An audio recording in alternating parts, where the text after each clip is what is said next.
अब धीरे धीरे ठाकुर जी ने ऊधम मचाना प्रारंभ कर दिया और ठाकुर जी के ऊधमों का वर्णन किया जा रहा है। हाँ, श्रृंग्यग्निड्यम स्टेसी जलद्विजकंटकेभ्यः, एक श्लोक में भी नहीं, एक श्लोक की एक पंक्ति में बता दिया ठाकुर जी कितने ऊधम मचाते हैं। जो लोग अपने अपने बच्चों को मारते पीटते हैं, डांटते फटकारते हैं ऊधमों के लिए, वो ठाकुर जी के ऊधम सुन के कहोगे कि हमारे बालक तो भले हैं, ठाकुर जी तो ऐसा ऐसा ऊधम मचावे। ठाकुर जी के ऊधमों को सुनो, कौन कौन से ऊधम मचाते हैं। पहला, श्रृंगी। नंद बाबा के यहाँ 9 लाख गायें हैं, सब गायों का दूध मक्खन आदि सब निकलता है, अब सब खप जाता है। अब इतना मक्खन 9 लाख गायों का निकलेगा, कहां जाता होगा। पूरे 84 कोस ब्रजमंडल का भी भंडारा आदि कभी कभी होता होगा, घी का प्रयोग उसमें कर लेते होंगे, फिर भी रोज मक्खन निकलता है, वो कहाँ जाता है। तो कहते हैं जितना प्रयोग में आ जाए, बचा हुआ मक्खन गायों के सींग पर मल दिया जाता है। तो गायों के सींग ऐसे चमकते हैं महाराज, चांदी की तरह, स्वर्ण की तरह। आज नंद लाला धीरे धीरे मटक मटक करके पहुंच गए गौशाला में। अब गौशाला में देखा ऐसे सुंदर सुंदर सींग, और वो भी चमक रहे हैं महाराज गायों के। एक बैल बैठा था, उस बैल का एक सींग पकड़ा ठाकुर जी ने, दूसरा सींग पकड़ा बलराम जी ने। बैठे हुए बैल के सींग को पकड़ करके उसके सिर को घुमाना शुरू किया। अब धीरे धीरे धीरे धीरे दोनों ने हाथ से जोर लगाना बंद कर दिया, अब लटकने लगे उस पर। अब कभी तो बलराम जी की तरफ झुक जाए, कभी कन्हैया की तरफ झुक जाए, कभी वहां झुके, कभी यहाँ, करते करते बैल हो गया परेशान, तो वो खड़ा हो गया। अब जैसे ही खड़ा हुआ तो महाराज जैसे पेड़ पर कोई फल लटक जाता है, ऐसे दोनों भैया लटक गए उस पर। मैया बचैयो बाबा बचैयो, मैया बचैयो बाबा, देख हमको मारेगो, बैल मारेगो, बैल मारेगो। बैल भी जानता है कि साक्षात परमेश्वर हैं, तो वो भी विनोद करता हुआ दौड़ करके वहीं जाता है जहाँ गोबर का ढेर लगा हो, और वहां जाकर के जाते जाते तुम्हारा इतने में घी लगा हुआ सींगों पर, कितनी देर पकड़ के खड़े रहेंगे। धीरे धीरे धीरे धीरे धीरे हाथ नीचे आया, और जैसे ही फिसले इतने में ही बैल पहुंच जाता गोबर के ढेर में, और ठाकुर जी कंट कंट गोबर में जाके धस जाते। मैया दौड़ करके आती, मैया कहती लाला कितनों नभा लूं, कितनों धुबा लूं, कितनों सजा लूं, लेकिन तू आके या गोबर में ही खेले, तू आके गंदगी में ही खेले, मोह तो लगे पूर्व जन्म को सूकर दिखे। ठाकुर जी मन मन मुस्कुरा रहे हैं, बोले हाँ सूकर तो हम बने अपने पूर्व जन्म में, हम बराह भगवान बन के आए हैं, सूकर तो हम हैं। पहला ऊधम, दूसरा ऊधम अग्नि। चूल्हे पे मैया रोटी बनावे, चूल्हे पे मैया सब्जी बनावे, सो कृष्ण बलराम लड़ते लड़ते लड़ते आ जाएंगे वहीं पे, और ढूंढेंगे काय से मारें एक दूसरे, कुछ नहीं मिले तो चूल्हे की लकड़ी निकाल लें जल्दी भाई, फिर एक दूसरे मारें, और फिर वहां से लग जाए, फिर रो में मैया के पास जाके। ऐसा ऐसा ऊधम। द्यमष्टि, कोई बालक खेलता ही नहीं होगा जैसे ठाकुर जी खेलते हैं। द्यमष्टि का भाव बता रहे हैं, अपने ग्वाल वालों के साथ में वन में जाते हैं, गली मोहल्ले के जो कुकर सूकर होते हैं उन जीवों को पकड़ लेते हैं, और फिर उनका मुंह खोल के उनके दांत गिनते हैं कितने दांत हैं। एक कुकर को मुंह खोल के बलराम जी दांत गिनेंगे, दूसरे को ठाकुर जी गिनेंगे, जिसके दांत ज्यादा वो जीत गया। ऐसा खेल कौन खेले। द्यमष्टि। जल में कूद जाएंगे, फिर कहेंगे मैया बचाइयो, मैया दौड़ करके बचावे आवे, तो मैया को हाथ पकड़ करके बाहर आवे की जगह मैया को भी जल में ही कुदा लें अपने साथ में। द्विज, ब्राह्मणों के साथ में बहुत किलोल करते हैं ठाकुर जी। अच्छा, भगवान की ग्वाल मंडली है पूरी, ठाकुर जी की आयु कितनी है, अब है 3.5 वर्ष के। कितने वर्ष के? 3.5। 3.5 वर्ष का बालक इतना सा होता है, छोटा सा। और 3.5 वर्षीय श्री कृष्ण की एक मंडली है, उस मंडली में बहुत सारे छोटे छोटे ग्वाल बाल हैं। उन सब ग्वाल बालों का नेतृत्व करते हैं भगवान श्री कृष्ण।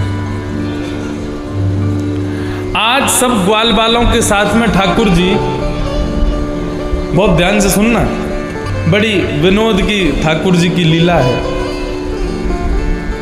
सूखे पत्तों को इकट्ठा करते हैं, सूखे पत्तों को इकट्ठा करके उसमें अग्नि लगा देते हैं, फिर वो जब जलने लगते हैं तो सारे ग्वाल बाल चारों तरफ बैठ जाते हैं। एक पाटा लगा करके 3.5 वर्षीय श्री कृष्ण बैठ जाते हैं और फिर बचे हुए सूखे पत्तों का चूरा बना करके सबको दे दिया जाता है और फिर ठाकुर जी अपना मुंह चलाते हैं, ओम नम नम। जब मैं कहूँ स्वाहा तो सब डालियों, स्वाहा सारे बच्चे डालते हैं सूखे पत्ते। एक ब्रजवासी बोलो लाला याते कहा होएगो? बोले भैया तो को ना पता हो, यज्ञ करवे थे सुंदर बहू आवे, फिर सुंदर ब्याह होवे। दूसरा ब्रजवासी बोलो लाला यज्ञ के बाद में भंडारो होना चाहिए, ब्राह्मणों को भोजन जमाना चाहिए, तब ही सुंदर बहू आवे, हमने सुनो है सब। ठाकुर जी बोले तो चलो ब्राह्मणों को न्योता दे के आते हैं। अब खेल खेल में पूजा खेल रहे हैं ठाकुर जी, ब्राह्मणों को न्योता देने जा रहे हैं। 3.5 वर्षीय श्री कृष्ण और उनकी उंगली पकड़ करके चल रहा है 2 वर्ष का मधुमंगल। ठाकुर जी पहुंच गए ब्राह्मणों के यहाँ और ब्राह्मणों के यहाँ जाकर के कहते हैं आज हमारे यहाँ यज्ञ भयो है, शाम को आपको भोजन पावे आनो है, शाम को भंडारो पावे आनो है। अब ऐसी स्थिति थी कि जब नंद भवन से भंडारे की न्योता आती थी तो ब्राह्मण लोग अपने घर में चूल्हा नहीं जलवाते थे और ब्राह्मणी से कहते थे लाओ नमक का पानी दो। बोले क्यों? बोले सुबह से पी के जाएंगे, भूख बिल्कुल भयंकर लगेगी, तब जाकर के 56 भोग पाने को मिलेंगे आज नंद भवन में। और ब्राह्मणी से कहते थे कि बढ़िया एक टिफिन और दे दी और तुम्हारे काजी भी लेके आएंगे। अब तो महाराज पूरे गोकुल के ब्राह्मणों को निमंत्रण दे दिया, सुबह से ही सारे ब्राह्मण नमक का पानी पी रहे हैं।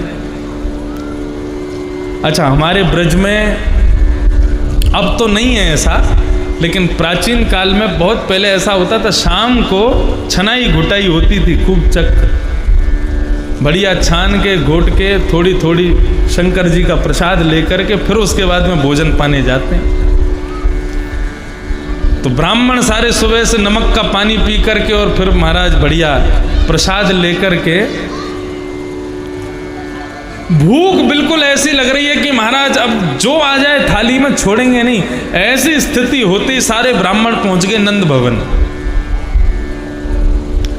अब नंद भवन में ऊपर अटारी पर बैठी यशोदा मैया ने इतने सारे ब्राह्मणों को आते हुए देखा तो ब्राह्मणों से कहने लगी अरे भाई आज इतने ब्राह्मण आए हमारे यहाँ।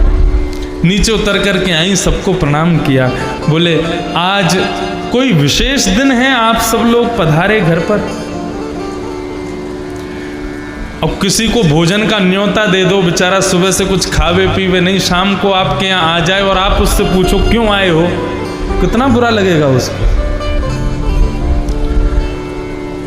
ब्राह्मण सब कहने लगे मैया नहीं नहीं कुछ नहीं, चुल्लू भर पानी दे दो, डूब जाएंगे वहां में हम। पूछ रही हो काय को आए हो? अरे तुम्हारो लाला नंद जी को लाला कन्हैया आयो, आकर के हम सबको न्योता दे के गए हो कि आज शाम को भंडारे में भोजन पावे आनो है,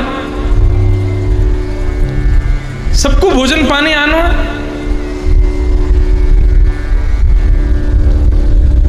यशोदा मैया बोली आप एक बात बताओ, हमारे यहाँ कोई यज्ञ को भंडारो होगो तो यज्ञ तो आप ही लोग कराओगे ना, आपने कोई यज्ञ करायो नहीं तो भंडारो का है बात को। ब्राह्मण बोले हमने तो ये सोचा ही नहीं। बोले अब क्या करें? बोले पहले यजमान ढूंढे, तुम्हारो यजमान कहाँ है, जाने निमंत्रण दियो, पहले वाय तो खोजो। नंद भवन के पीछे जाकर के देखा महाराज तो वहां पर ठाकुर जी सब ग्वाल बालों के साथ में खेल रहे थे। ठाकुर जी को अंदाजा नहीं था कि ब्राह्मण उनकी बात को इतना सीरियस लेके आ जाएंगे। उनको तो लगा हम बालक हैं, हमारी बात को मजाक में लेके सब लोग नहीं आएंगे।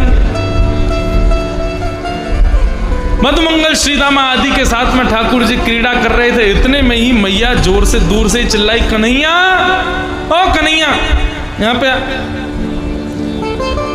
ठाकुर जी ने दूर से देखो कौन आया हो भैया, ये मैया के पीछे कौन खड़े हैं? मधुमंगल बोलो वही हैं जिनको निमंत्रण दियो। सौरे आगे भोजन पावे। ठाकुर जी बोले मधुमंगल तू जा, मैं नहीं जाऊंगा, मैया मारेगी। बोले मैं नहीं जाऊंगा, आपको जाना ही पड़ेगा। ठाकुर जी जा रहे हैं, लेकिन मधुमंगल के हाथ को जबरदस्ती वाकू भी लेके चल, मैं अकेला नहीं पिटूंगा, तू भी पिटेगा आज, चल। पहुंच गए। यशोदा मैया ने कान पकड़ो, क्यों रे, ज्यों ज्यों बड़ो है तो जा रहा हूं, ऊधम मचा तो जावे। एक बात बता, तेने इन सब ब्राह्मणों को न्योता दियो? मैया कौन से ब्राह्मण? बोले सब खड़े हैं।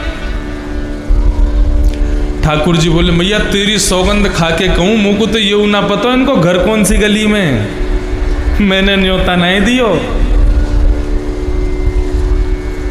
सब ब्राह्मण बोले सुबह आए तो है आप, मधुमंगल के साथ में आए, आकर के कह के गए आज हमारे यहाँ यज्ञ भयो, वहां को भोजन प्रसाद पानो है। ठाकुर जी बोले यज्ञ? अरे मैया मैं तोको बताऊं कहाँ भयो? बोले कहाँ भयो? बोले हम सब लोग पूजा पूजा खेल रहे, सवेरे यज्ञ कर रहे, अब वहां में यज्ञ खेल खेल में यज्ञ कर रहे, तो वहां के बाद ये मधुमंगल मोते बोलो कि ब्राह्मण उनको भोजन कराना चाहिए, तो हम तो भैया ऐसे खेल खेल में इनको न्योता दिया है। मैया बोली खेल खेल में न्योता दिया है, अभी सबरे आगे इनको कहाँ पवाऊं मैं?